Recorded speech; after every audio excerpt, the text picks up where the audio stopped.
There we go. Gotta have a long enough stick to do this with, I guess. And with that being said, here we are. This is, I think, the residential side. I got a better shot from the starboard bow, but we are in Qaqortoq, Greenland. Not a place I would have ever thought to visit, except for the fact that we are. This is part of the route. So, we're going to be getting off the ship in about 2 hours and seeing what it's like down here. All right, I shifted to a different position rather than outside our balcony. Sometimes it's just as well to stand out here at the starboard bow and see where we are and where we're going into, especially considering that it's a fairly small town. While I can see some of the town from our stateroom, you get a better sweep of it from up here on the 13th deck of the bow. And you can see the town basically with minimal amount of panning. It's a small town, 3,500 people, and yet it makes up about half the population of what they call the municipality. It's basically the province that makes up the southern tip of Greenland. The entire country only contains a little more than 50,000 people. You could stuff the entire population into Arlington Heights and still have room left over for another 25,000 people. But it's a beautiful day out here. Sun is shining. I think it's now getting into the mid to high 40s, which sounds really cold since we came here from August in Chicago. But this is apparently quite ideal weather at the moment. Certainly there's no wind to speak of. The sea is almost like glass. So that's better than we've seen in a lot of places. So hopefully this is going to be a very nice day. A couple of notes completely unrelated to where we are. It occurs to me that with the skies as limited in terms of cloud cover as they are, this might be a good evening for us to see an aurora, which is more than I could say ever since we left Iceland, or even when we were in Iceland, because it's always been cloudy for the last couple of days. At the same time, it occurs to me that I should mention that I'm at the starboard portion of the ship on deck 12, where the gym is. And you might have noticed that I haven't been in here yet. In fact, I haven't taken you on a tour of this ship because, quite honestly, it's very much like the Serenade, with a few places that have just been renamed. The Safari Club is the Colony Club, that sort of thing. But I haven't spent a lot of time in the gym because it's kind of hard to get away from. Well, it makes it sound like I'm trying to get away from Daniel. I'm not. And that's the point. I'd rather hang out with him while he's awake. It'd be one thing if he's otherwise occupied and I can go do my own thing. But quite often we just kind of stick together. And so it's not quite as convenient to get away. Then again, the times when I do try to go is at 6 or 7 in the morning and everything is packed.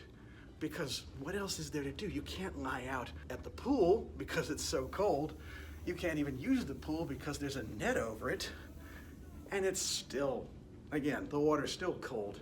So why bother? So a lot more people show up at the gym, and all of a sudden, you're kind of short on treadmills, which they restrict to 20 minutes at a time. Not everybody keeps to it, and I'll be honest, the one time I was there, well, I've been there twice, but one time I actually did stay on for about twice that length because no one was around trying to get on.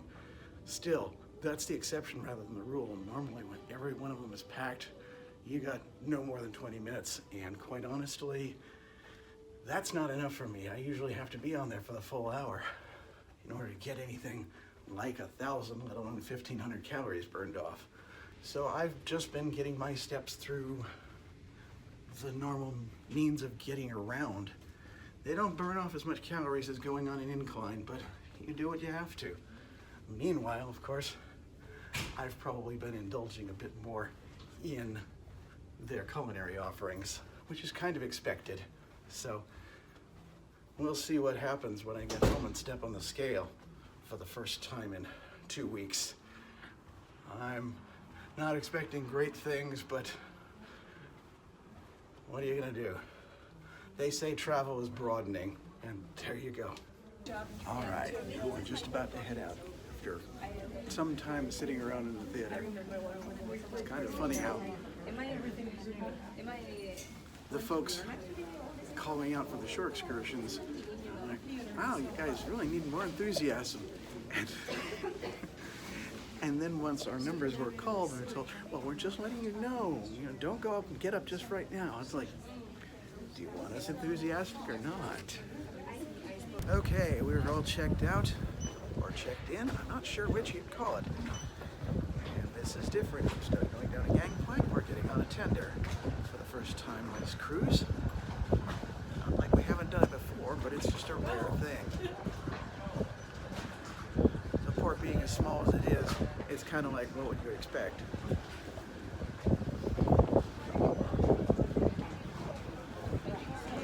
So sort of mind the gap situation, and then in we go. One time Matt and I were dating, he was doing something for me, and I moved back. Okay. There is upstairs, but I don't think it's accessible at the moment. Now we're up near the front, and it is kind of packed in here. And yeah, there is a means to get upstairs, but right now it's sort of sealed off. I guess they're just taking enough groups to fill the main part of the tender. The view outside isn't particularly great. It's a plexiglass window that's been, well, it's suffered damage from the elements. Needs a good washing, but there's not much you can do about it right now. We're sitting up close enough to see and hear the captain of this little tender boat, and he just communicated with the bridge that we have 90 people on board. So I heard this had a capacity of like 150, and given that we don't have anybody in the upper deck, 90 people seems a reasonable number. So we're just about to take off, I think.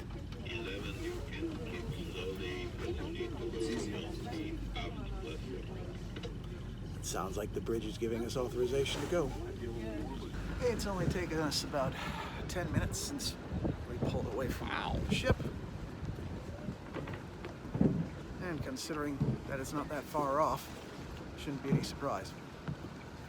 So up we go to meet our group and our tour guide to walk about this town. Interesting that there's already a line of people preparing to board these tenders and get back to the ship. But then again, they've had people getting out onto the shore for the last 3-4 hours. So in that amount of time, I guess some people have seen their fill. We're standing outside of the Hotel Qaqortoq. We're standing outside the hotel here in Qaqortoq. Oh, God, I'm never gonna get that right. And I can't stay here because one of the problems with a walking tour is that you can't keep up and take pauses to talk to the camera. Our guide is giving out all sorts of information, and I need to keep up with him. And when he pauses to describe what's going on, I can't say anything back to the camera because he's doing the talking, and this would be interrupting him. But that's fine. It's just I've got to get back here and see if I can remember all the information we've been handed. I've mentioned how the camera doesn't do justice for when you're bouncing around inside of a vehicle, but the same thing goes for walking along the street. You look at it on a map, everything is flat, of course, but this town is just very hilly. It builds up like a lot of port cities do, but it's still a little bit hard to get used to every road going up and down and curving and so forth. So it's not as straightforward as when you're looking at it on a map. I've got to give Magnus credit. He allows all sorts of questions from us tourists Daniel, in fact, was asking about this building behind us and how you see these little diamond-shaped things below the windows. Turns out those are solar panels to augment the electricity in the house. One of the interesting things Magnus is pointing out to us is this plant here, which he refers to as Angelica. And this, the stalk, apparently is a great source, or a good source for the locals, of vitamin C, which helped both the Inuit and the Vikings stave off scurvy during their voyages on the sea. Before the British discovered limes and the like, both the Aboriginal people here and the Europeans that found their way here had already figured this one out. When I asked Magnus what Angelica tastes like, because he described rolling it in sugar and serving it as a dessert, and the stalk looks very much like rhubarb.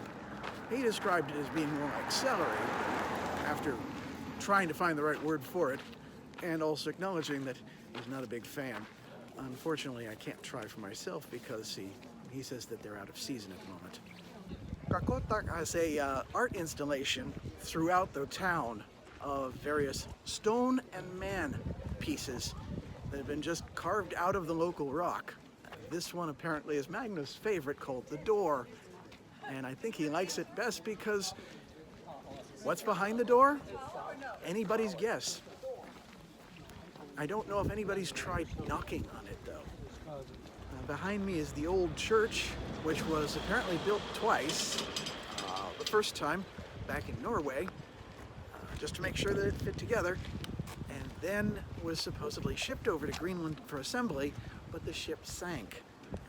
However, everything sort of flowed in, and the locals here at Qaqortoq built it from the wreckage that would drift in until they finally got the entire thing assembled. One thing that should be pointed out is the address on this church, 102, indicating that it's one of the older buildings here. The oldest building is right across the street. This is number 8, which was built as a storage facility. In Qaqortoq, they have a curious means of addressing buildings here. It's not just number this or that on such and such a street. Every single building has a different number based on the order it was built. 8 being the lowest number that still exists. And there's obviously some missing numbers along the way. They've gotten up into the high 1600s at this point. This means that the numbers are scattered all over the city. Fortunately, it's a fairly small town, so you don't have to look too far for any one location. Now, the official part of our tour ends in basically what amounts to the town square. One of the last things he points out is the old school, which you can see with a number there of 27, is a fairly old building here in Qaqortoq. And beyond here is another old building. It doesn't keep in line with the color scheme that goes with Qaqortoq's historical work on buildings, and I'll go into that in a moment. This was built by one of the early traders that settled here in the 1800s, who had basically founded the place as a trading post. It's black instead of blue, and again, I'll cover that in a moment. I have to keep pausing because it's rather hilly around here. The building is now a museum, but it was also owned by Thorvald Ragnarsson, who apparently has the world record for the longest dog sled voyage, amounting to 18,000 kilometers throughout the entirety of the Arctic Circle. The sculpture behind us proved to be his guide along the way, a Greenlandic woman, and I wasn't told a name, but she approximately would be considered like Sacagawea would be to the Lewis and Clark expedition, showing Ragnarsson how to get around in the Arctic area. He wound up visiting tribes throughout Siberia, Alaska, northern Canada, and all with her help. Across the street from the old school and the museum is this, the oldest fountain in all of Greenland, which was built back in, I believe it was 1935, if I can trust Wikipedia on it. And this is I think, fed from the stream that comes out from over here. And we'll get to that in a moment. On our way back from the square to the stream, we're seeing another view of number 8, the storehouse. And I think I see why it's lasted longer than most. This one's built mostly with stone as opposed to the wood that most of these houses are built with. And I should point out that the wood is basically imported from either Denmark or Norway. It's not local stuff, though they do have university programs in Nuuk for agriculture, which mostly involves animal husbandry and forestry. So they are trying to grow trees for construction going forward. But most everything here is made of imported material yet. As much as Greenland would like to be independent, I think autonomy is about all I can expect at the moment because of that dependence on other places for much of its sustenance, be it building materials or food or what have you. However, Greenland certainly has its fair share of natural resources.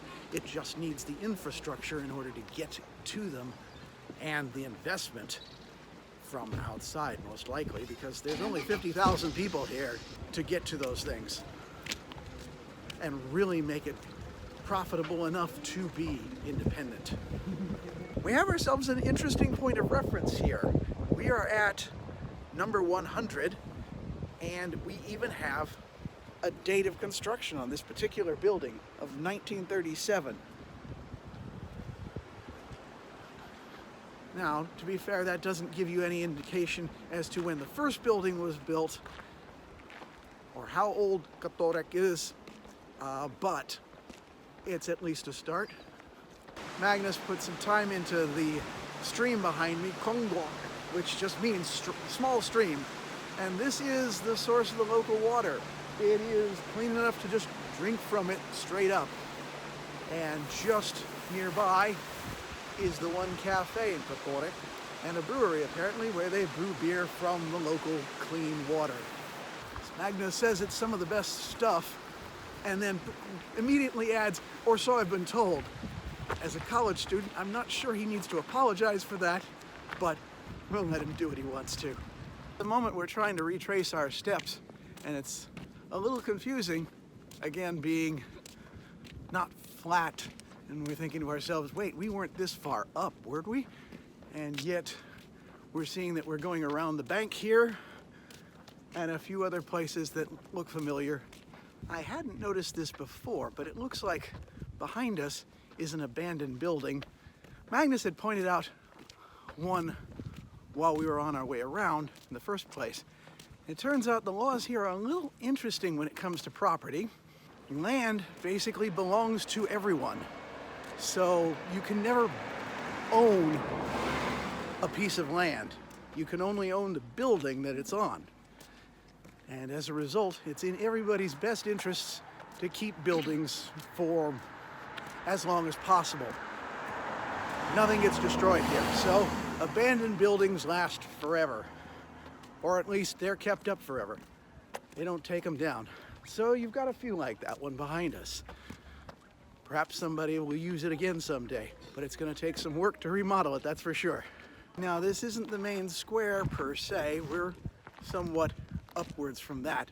But I should point out that this is the municipal building. It's not quite town hall, but it's actually something a little bit bigger. It would be the equivalent of the county seat. And next to it is the main church, built for I keep wanting to say St. Gertrude, but there is a last name, and I don't think she's a saint, but she is the wife of the first missionary to Greenland back in the 1600s. And on the other side is a supermarket. And here's where I can explain something about the colors of the buildings around here. It so happens here in Qaqortoq, the buildings aren't just colorful because of the weather and the fact that you want something bright and cheery during the long, dark winters. No, for a long period of time, the colors indicated the purpose of the building. Red indicated a government-owned building, be it the town council, a school, or what have you. Blue represented a commercial building. Now, to be fair, the church is white. It has nothing to do with that color scheme. It's simply meant to resemble an iceberg. It was actually built after they'd abandoned the color scheme, at least as far as rigorous hewing to. There are also other colors where yellow would represent a doctor or a hospital, and there are green houses here as well, which represent farmers and agriculture. In any event, as usual, I tend to be curious as to what a grocery or department store, because they have more than just foodstuffs here in Qaqortoq, are like. And honestly, it does have quite the variety of stuff here. It's more like Tesco in terms of its wares, as opposed to, say, Lidl or Bonus. But it's also relatively small in comparison because it doesn't have a huge clientele. Remember, the entire population of Greenland is barely over 50,000 people, and Qaqortoq is only about 3,100. Okay, so this is what we were having at the restaurant earlier. It's Danish beverage, but what it is, I don't know. It's basically a lemon lime soft drink. They actually have various chocolate powders, but to be honest, I think I'm fine using chocolate syrup in my coffee going forward, so I don't think anything calls out to me. It's just an interesting thing to be wandering through for the moment. Not exactly the most touristy thing in the world, but it's a curiosity, just seeing how folks live and how different or not different it is from back home. Anyway, we're back outside of the Hotel Qaqortoq, and I know I'm not pronouncing it the same way twice these days, but I remember Magnus pronouncing it almost as if he was like trying to say carrot, except with clearing his throat in the process. So I'm going to try and work with that. Qaqortoq. But we're back about at the spot where our tour started, where we're overlooking Prince Hill beyond me. And this was basically where the first settlers, at least first European settlers, came to. And when they did, they saw it covered with white flowers. And I'd heard that the name was off of the Qaqortoq name for white, or white city, and I assumed it was talking about snow, but apparently it has to do with the flowers that are on here. Now, of course, it's covered with houses of the folks that live here. Now, I'm actually facing a rock formation on which they've put a sculpture of a boot. Now, this is specifically a woman's boot because it's nice and colorful, whereas the men of the area would tend to wear white from the waist up and black from the waist down, so as to hide in either the snow or the dark. As it so happens, it was pointed out that the fringe on the boot is always done by hand, and the markings on the opening of the boot are unique to any individual that owns one, almost like Daniel described it, like a barcode or a QR code. I thought of it as more like a coat of arms, but given the markings themselves, he's probably closer to the truth than I am. Now, I mentioned earlier that the whole color scheme for buildings hasn't necessarily been hewn to in recent days, and this is a pretty good example. Behind me is the bar in Qaqortoq, which is actually the largest bar in all of Greenland. Whereas as a commercial building, it should be blue, but you can see that it's quite red. Strangely enough, it seems to have been numbered 278, so it's one of the older buildings in town. Then again, it may have simply been repurposed from its original governmental use. I'm not entirely sure, and we weren't given that kind of information. Likewise, This was the first house we met in front of that is supposedly the mayor's or governor's house from way back when, and has been given the name Vatican House because apparently it's a local saying to be as drunk as the Pope. And apparently one of their early mayors or governors here was known for that, hence the name that they'd given the place. I don't know where the saying comes from. It's an amusing enough story, so there you are. Anyway, we're headed down towards the pier, hopefully to find some souvenirs. Well, we wended our way up and back down and found a souvenir shop right by the pier. And now we're basically on our way back. It is small enough that there's really not that much left to see, other than all the houses on Prince Hill, and those are just that, houses. You don't really want to mess with somebody else's house. In any event, that's pretty much it. It's a small town, and you have the little bits that we see. We've been here, and now our next stop is going to be Nuuk. That won't be for another couple of days, since it takes an entire day to get up the coast. Not that this should come as any great surprise, but you might be able to look through here and see all the way down to the sea floor. The water is amazingly clear here, and yet, considering how few people live here and all that, I guess it stands to reason that it would be fairly pure. So here we go, setting out and heading back to the ship. We've seen perhaps not all that we could see of the town, but about all that we can. It's time to head back. So long, Qaqortoq. So long.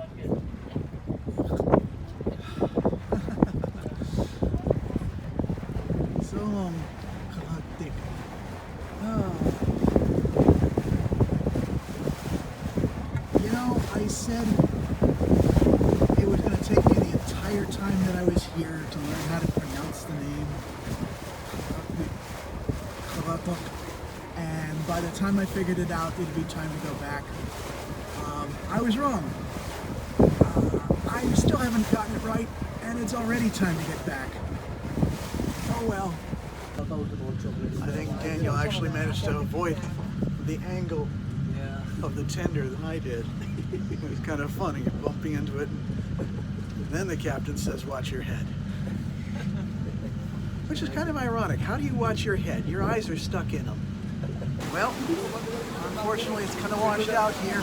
So long, Qaqortoq. Just as an indication of how small this town is, I just checked the number of steps that we took, and it's still not even 8,000, and that's with spotting at about 1,600 steps still on the ship this morning before taking off.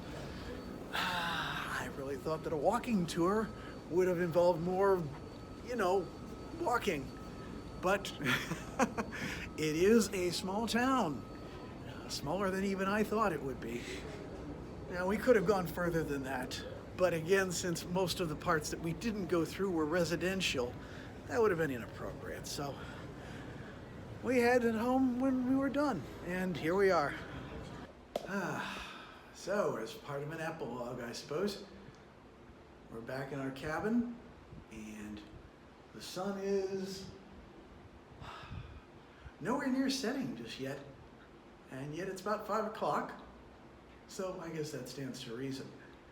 But it does seem like a lot earlier in the day than all that, and yet we've basically seen all we can or are willing to see, and certainly all that we have time for, because the last tender was to leave Qaqortoq at about 6:15.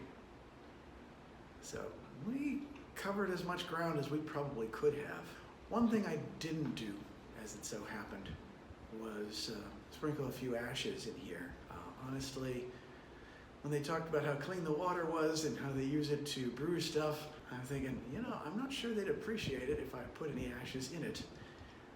And likewise, when we got on the tender and I realized that I hadn't done this, Daniel seemed dismayed at even the attempt. So for his sake, I'm not going to do that. Hopefully, I'll give you a chance when we arrive in Nuuk at some point. I really do need to leave a little bit of you wherever I can as I travel. All the places that you didn't get a chance to see because you couldn't come with us, it seems appropriate to me, but if we come into conflict about this, well, I don't want to push the matter, so we'll have to see how it goes once we arrive. But for the moment, we get a sea day tomorrow, and just enjoy our time together. Until then, though, keep an eye on us and wish us luck, honey. We're probably going to need it.